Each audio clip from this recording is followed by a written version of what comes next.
সবার প্রত্যেকটা সানডেই হলিডে হয় না, সেটা আমি এই গত রবিবারই স্পষ্টভাবে প্রমাণ পেলাম।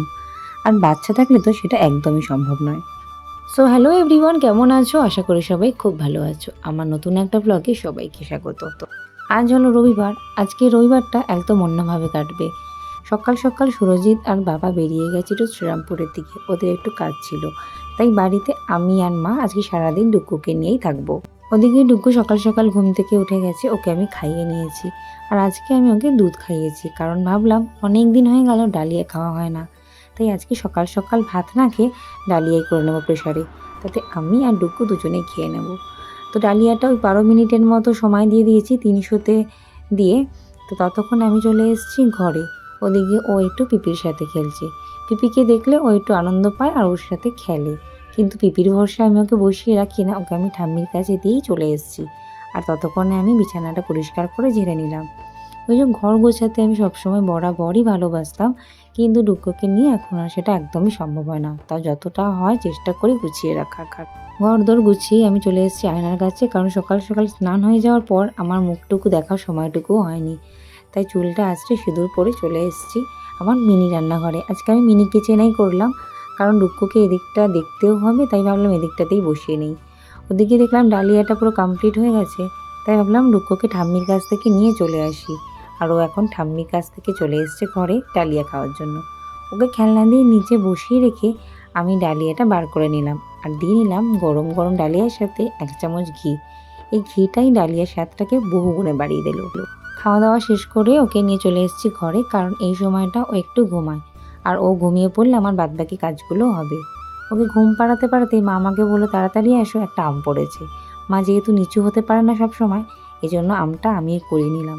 আর বাড়ির গাছের আম পড়লে এত মজা লাগে সেটা করিয়ে নিতে, কি আর বলবো।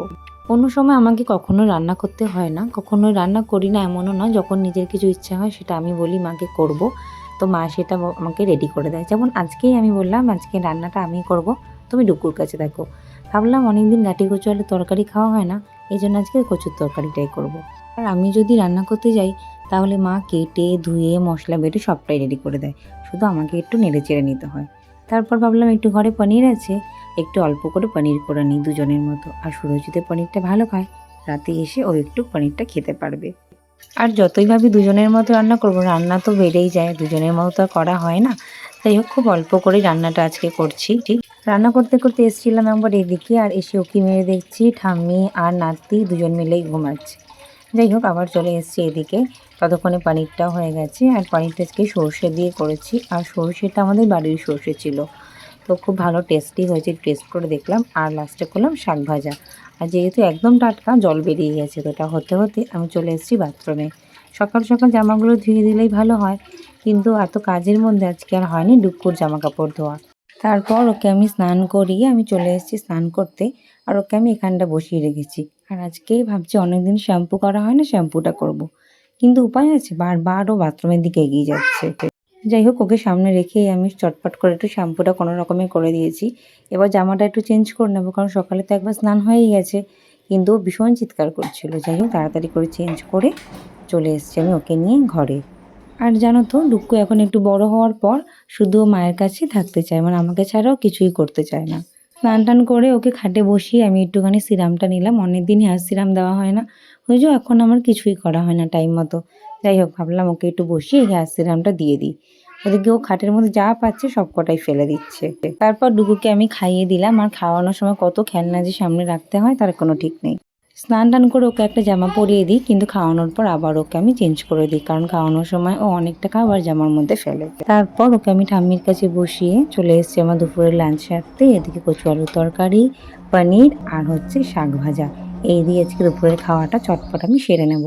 ওদেরকে ওকে দিয়ে এসেছি বলে একটু তাড়াতাড়ি করছি, কারণ ও ঘুমের জন্য কান্নাকাটি করছিল। খাওয়া দাওয়া সেরে হাত মুখ ধুয়ে এখন আমি যাচ্ছি ওকে ঠাম্মির কাছ থেকে আনতে। ওদিকে ঠাম্মির কাছে গিয়ে দেখছি ও ঘুমিয়ে পড়েছে ঠাম্মির কাছেই। আমার কাছে থাকার পাশাপাশি ও বাড়িতে বেশিটা সময় ঠাম্মির কাছে কাটায়। যাই হোক, ওকে ঘুমন্ত অবস্থায় নিয়ে চলে এসেছি ঘরে, আর এখন ওকে আমি ঘুম পাড়িয়ে দেবো।